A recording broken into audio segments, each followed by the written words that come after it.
जय हिंद दोस्तों। आइए आज अगला चैप्टर चालू करते हैं, प्रश्नावली 1.2। देखिए पहला क्वेश्चन कह रहा है इसमें कि प्रत्येक अपरिमेय संख्या एक वास्तविक संख्या होती है कि नहीं होती है। अगर आपको इसको जानना है सबसे पहले चीज को समझना पड़ेगा। मैं कल एक वीडियो बनाया था बाबू आपके लिए, तो भी आप लोग देखे होंगे कि परिमेय संख्या क्या होती है। चलिए एक बार मैं फिर से बता देता हूँ कि परिमेय संख्या क्या होती है। देखिए वास्तविक संख्याएं में क्या आती है, वास्तविक संख्या में परिमेय संख्या होती है और क्या होती है, अपरिमेय संख्या होती है। उसमें क्या होता है, परिमेय संख्या आप जानते हैं पी बाई क्यू के रूप में होना चाहिए, जहां पी और क्यू क्या एक पूर्णांक संख्या है और क्यू बराबर क्या जीरो नहीं होना चाहिए, क्यू बराबर जीरो नहीं होना चाहिए। ठीक। अगला क्या कहलाता है, जैसे 2/3 हो गया, 5/8 हो गया, 7/5, ये सब क्या है आपका परिमेय संख्या है। अपरिमेय संख्या क्या होती है, जो कड़ी में होती है, जो इस तरीके जाती है 1.0 1.00 1000, ये क्या है, अपरिमेय संख्या है। यानी वास्तविक संख्या क्या होती है, जिसमें परिमेय संख्या भी होगी और अपरिमेय संख्या भी होगी। ठीक है बाबू। आगे देखिए, अब यही यहाँ से आप उत्तर पा जाएंगे तो आसानी से उत्तर पा जाएंगे। देखिए अब प्रत्येक अपरिमेय संख्या एक वास्तविक संख्या होती है, तो ये सत्य होगा। कैसे होगा, देखिए प्रत्येक अपरिमेय संख्या वास्तविक संख्या हो सकती है, हो सकती नहीं हो सकती है। देखिए अरे यही तो है, ये क्या है, वास्तविक संख्या में तो समाहित है, ये क्या हो जाएगा, सत्य हो जाएगा।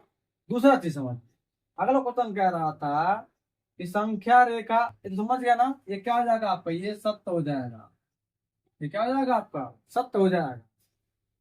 चलिए आगे हम देखते हैं।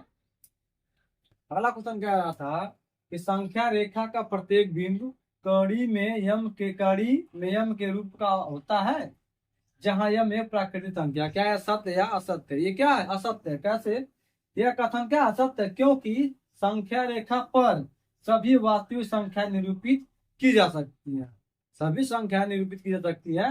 पर ये अगर मान लीजिए ये क्या है, प्राकृतिक संख्या 1 2 3 4 5 है, ये है, तो यहाँ पर क्या ऋणात्मक संख्या भी संख्या रेखा पर निरूपित की जा सकती है, इसलिए क्या ये असत्य हो जाएगा। अगला क्वेश्चन हमारा आता है कि प्रत्येक वास्तविक संख्या एक अपरिमेय संख्या होती है, तो क्या हो जाएगा, असत्य हो जाएगा। क्यों हो जाएगा, देखिए प्रत्येक वास्तविक संख्या, तो इसमें ये भी दोनों आ गया ना बाबू, प्रत्येक में परिमेय भी आएगा अपरिमेय भी आएगा। अब कह रहा प्रत्येक वास्तविक संख्या एक अपरिमेय संख्या होती है, तो बाबू अपरिमेय कह रहा ना, इसमें तो परिमेय संख्या भी तो होती है। वास्तविक संख्या में परिमेय भी होती है अपरिमेय भी होती है, तो कहाँ सत्य है। हाँ ये कहता अगर कि कुछ कुछ वास्तविक संख्याएं अपरिमेय होती, सत्य होता, क्योंकि कुछ अपरिमेय संख्याएं है वास्तविक संख्या, मगर कह रहा सभी वास्तविक संख्याएं अपरिमेय होती, गलत है, क्योंकि परिमेय भी होती है वास्तविक संख्या। ठीक। अगला क्वेश्चन आपका एक कह रहा है, जो 3 नंबर क्वेश्चन 2 नंबर है, क्या सभी धनात्मक पूर्णांक के वर्गमूल अपरिमेय होते हैं, यदि नहीं तो एक ऐसी संख्या के वर्गमूल का उदाहरण दीजिए जो एक परिमेय संख्या है। देखिए सभी जो पूर्णांक होते हैं वो अपरिमेय नहीं होते। क्यों, जैसे मान लीजिए आप ले लीजिए कड़ी में 4 ले लीजिए, कड़ी में 9 ले लीजिए, कड़ी में 16 ले लीजिए, कड़ी में आप 25 ले लीजिए, कोई भी ले लीजिए, तो इसका जो मान निकल के आएगा वो दो आएगा, इसका क्या निकल के आएगा 3 आएगा निकल के, इसका क्या निकल के 4 निकल के आएगा, इसका निकल के कितना आएगा 5 आएगा। तो क्या ये अपरिमेय संख्याएं हैं, यह परिमेय संख्या नहीं। इसी प्रकार आप चेक कर सकते हैं अपरिमेय संख्या नहीं होंगी, अपरिमेय संख्या क्या होनी चाहिए, रूट में ऐसे होना चाहिए जो उसका कोई बाहर वर्गमूल ना निकल पाए। तो इसी प्रकार अगला क्वेश्चन को हम सॉल्व करते हैं। अगला क्वेश्चन आपको मैं सॉल्व करके अभी बताता हूँ।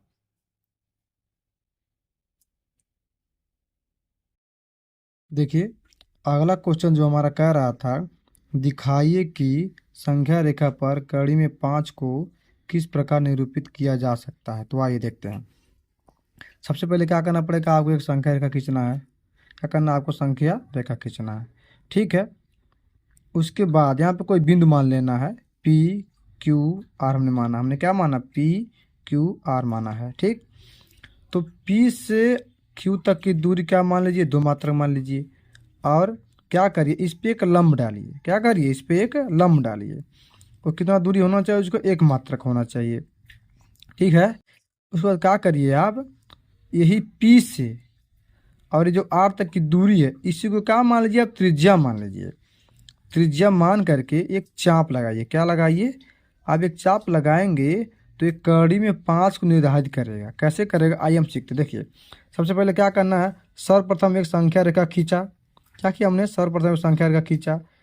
P से PQ बराबर 2 मात्रक, यानी P से Q तक क्या किया, 2 मात्रक लिया। ठीक है, उसके बाद देखिए तथा QR यानी Q से R तक की दूरी कितना लिया, 1 मात्रक लिया। लेकर समकोण त्रिभुज PQR की रचना किया। रचना कर लिया ना। अब पाइथागोरस प्रमेय से, यानी बाबू पाइथागोरस प्रमेय आपने पढ़े होगा ना। पाइथागोरस प्रमेय क्या कहता है, PQ का होल स्क्वायर प्लस PR का होल स्क्वायर किसके बराबर होगा, इसके बराबर होता है।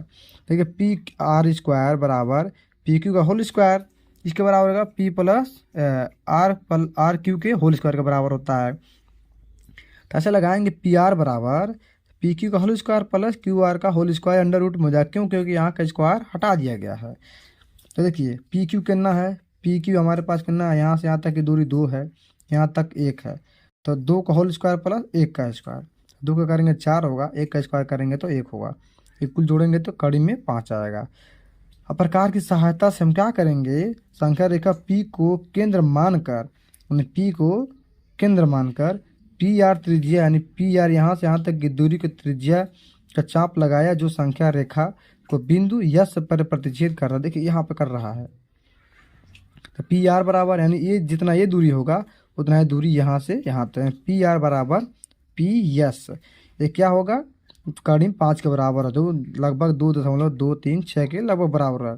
अतः बिंदु यस संख्या रेखा पर कड़ी में 5 को क्या करता है, निरूपित करता है। बहुत बहुत धन्यवाद।